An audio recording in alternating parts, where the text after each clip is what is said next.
राजनीति में पोजीशनिंग और पॉलिटिकल पोस्टरिंग बहुत मायने रखती है। कौन राइट है, कौन लेफ्ट, इसी चश्मे से उसकी राजनीति को देखा जाता है।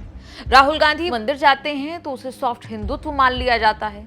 जब राइट से हटकर कुछ करते हैं तो कह दिया जाता है कि राहुल लेफ्ट लीनिंग है।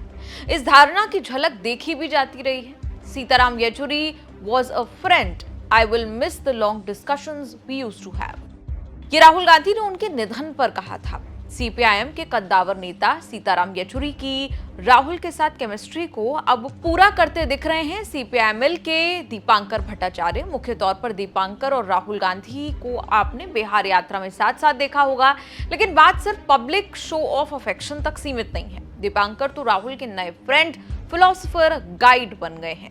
राजनीतिक विश्लेषक और कांग्रेस पार्टी के बढ़िया जानकार रशीद किदवई ऐसा बताते हैं। एनडीटीवी के लिए लिखे एक लेख में किदवई साहब ने राहुल के इस अनएक्सपेक्टेड मेंटर का जिक्र किया। 2004 से 2024 तक राहुल येचुरी को एक पॉलिटिकल आइडियोलॉग और थ्योरिटिशियन के रूप में के तौर पर देखते थे।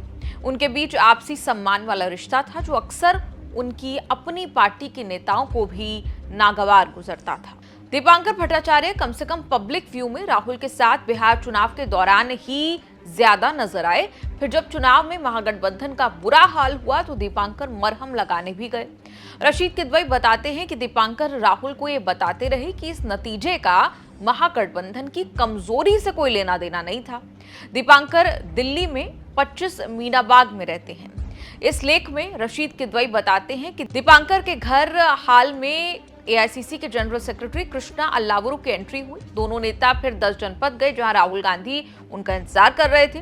रशीद किदवई लिखते हैं, अगले कुछ घंटों तक बिहार चुनाव के नतीजों का एनालिसिस किया गया। दीपांकर को यकीन था कि इस नतीजे का मुख्यमंत्री नीतीश कुमार की पॉपुलैरिटी या महिला वोटर्स को दी गई बड़ी रकम से कोई लेना देना नहीं है। Unnatural result, special intensive revision फालतू है, ऐसे शब्दों का इस्तेमाल किया गया। दीपांकर ने राहुल को यकीन दिलाया कि चुनाव का नतीजा विपक्ष का संकट नहीं बल्कि डेमोक्रेसी के लिए खतरा है। राहुल भी इस बात पर जोर देते रहे कि कैसे यूएस में कुछ इन्फ्लुएंशियल लोगों ने चुनाव में कुछ होने का इशारा किया था, अंग्रेजी में something going on with the elections. Rashid Kidwai इस लेख में ये भी बताते हैं कि एक हाई कॉन्स्टिट्यूशनल फंक्शनरी ने विपक्ष के नेता को संदेश भेजा था जिसमें कहा गया था कि वो मुख्य विपक्षी पार्टी का बहुत सम्मान करते हैं। उस अधिकारी ने बताया कि उन्होंने कांग्रेस के सीनियर नेता पीजे कुरियन के साथ मिलकर काम किया है और कांग्रेस या विपक्ष के नेता के प्रति उनका कोई पक्षपात नहीं है। कहा जाता है कि इस बातचीत का नतीजा मजाक उड़ाना, तिरस्कार और कांग्रेस के सत्ता में आने पर सजा देने की धमकी के रूप में सामने आया। दीपांकर ने 1998 में सीपीआईएमएल में विनोद मिश्रा की जगह ली थी। 1975 के बाद से ही पार्टी के महासचिव की जिम्मेदारी विनोद मिश्रा ही संभाल रहे थे। उनके निधन के बाद दीपांकर को पार्टी का महासचिव चुना गया। दीपांकर स्टैटिस्टिशियन और थ्योरिटिशियन है। वो भारतीय सांख्यिकी संस्थान कोलकाता में बीस्टैट कार्यक्रम में शामिल हुए। 1982 में उन्होंने बीस्टैट डिग्री पूरी की। वहीं दीपांकर सीपीआईएमएल की राजनीति में एक्टिव हो गए। वामपंथी राजनीति में एक्टिव होने के बाद भी 1984 में उन्होंने एमस्टैट डिग्री तय समय में पूरी की। अपनी वही समझ और अनुभव को वो राहुल गांधी से साझा करते हैं। यही कारण है कि बिहार चुनाव कैंपेन के दौरान राहुल गांधी पर दीपांकर का असर साफ दिख रहा था। दोनों हाथ पकड़े नजर आए, कभी पीस मेकर के रूप में, कभी डील मेकर के रोल में, तो कभी स्ट्रैटेजिस्ट बनकर। रशीद किदवई अपने लेख में कहते हैं कि दीपांकर भट्टाचार्य ही वो व्यक्ति थे जिन्होंने वीआईपी के मुकेश साहनी पर प्रेशर बनाकर राहुल को लिख कर देने के लिए कहा था, मैं कहीं नहीं जा रहा हूं। रशीद किदवई ये भी बताते हैं कि दीपांकर ने ही महागठबंधन को वो पब्लिक स्टेटमेंट इशू कराने में अहम भूमिका निभाई थी जिसमें कहा गया था कि अगर महागठबंधन सत्ता में आता है तो साहनी को डिप्टी चीफ मिनिस्टर बनाया जाएगा। लेकिन सवाल यह भी है कि राहुल और दीपांकर की नजदीकी से क्या पार्टी के अंदर के लोग खुश हैं या नहीं। रशीद किदवई बताते हैं कि कांग्रेस और सीपीआईएम दोनों के अंदर के लोग दीपांकर की राहुल पर नजदीकी और असर से हैरान हैं। पार्टी नेताओं के मुताबिक राहुल के आर्थिक और राजनीतिक झुकाव पर लेफ्ट ऑफ सेंटर थॉट का बहुत असर है, जो अक्सर उनके फैसलों को प्रभावित करता है और पार्टी नेताओं और उनमें डिफरेंस क्रिएट कर देता है। क्योंकि बंगाल में अब विधानसभा चुनाव आने वाला है, इसलिए नजर उस पर भी है।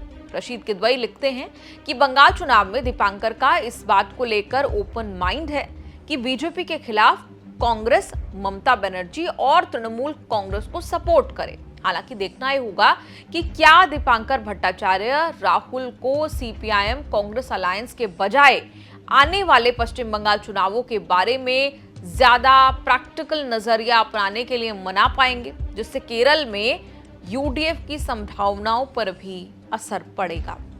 आपका इस रिपोर्ट पर क्या कुछ कहना है? कमेंट्स में लिखकर अपनी राय जरूर दें। कालांतर में बहुत सारे मुद्दों पर बहसें हुई हैं, बहुत सारे मुद्दों को विपक्ष ने उठाया है, लेकिन ब्रांड मोदी जो है वो ब्रांड मोदी है। उसके वजन में, उसकी लोकप्रियता में कोई कमी नहीं आती है। देखिए नीरज, युद्ध और युद्ध के समय जो भाषा का इस्तेमाल है वो बहुत इंपॉर्टेंट रोल प्ले करता है। अगर आप युद्धोन्माद को यहां पहुंचा देंगे और आपकी अगर टारगेट अचीवमेंट यहां होगा तो ये जो गैप है ये आपका लोकप्रिय बनाएगा। आज की तारीख में अगर आप जाके तमाम जो सोशल मीडिया प्लेटफॉर्म्स हैं उन पे अगर आप देखेंगे, जो दक्षिणपंथी लोग जो प्रधानमंत्री नरेंद्र मोदी का गुणगान क्या करते थे, अंधभक्ति क्या करते थे, आज वहां पे किस तरीके की टिप्पणियां हो रही, मैं नाम नहीं लेना चाहता हूं, जिस भाषा का इस्तेमाल वहां हो रहा है वो इसलिए है क्योंकि जब आप कहेंगे आर पार की लड़ाई होगी, इस बार तो मिट्टी में मिला देंगे, जब आपकी सेना वहां मिट्टी में मिला रही थी पाकिस्तान को, तब आप अचानक आपने सीजफायर क्यों कर दिया? आप इंदिरा गांधी की 1971 की बात आप करते हैं और कहते हैं हमने वो मौका गंवा दिया जब हमारे पास 90,000 पाकिस्तान के प्रिजनर्स ऑफ वॉर थे, हमको पीओके ले लेना चाहिए था उस वक्त, उसके बदले में हमने नहीं लिया। आपने जब उनके 9 एयरफील्ड्स को डिस्ट्रॉय कर दिया और आप अंदर घुस रहे थे, तो पाकिस्तान के साथ सीजफायर की शर्तें होनी चाहिए।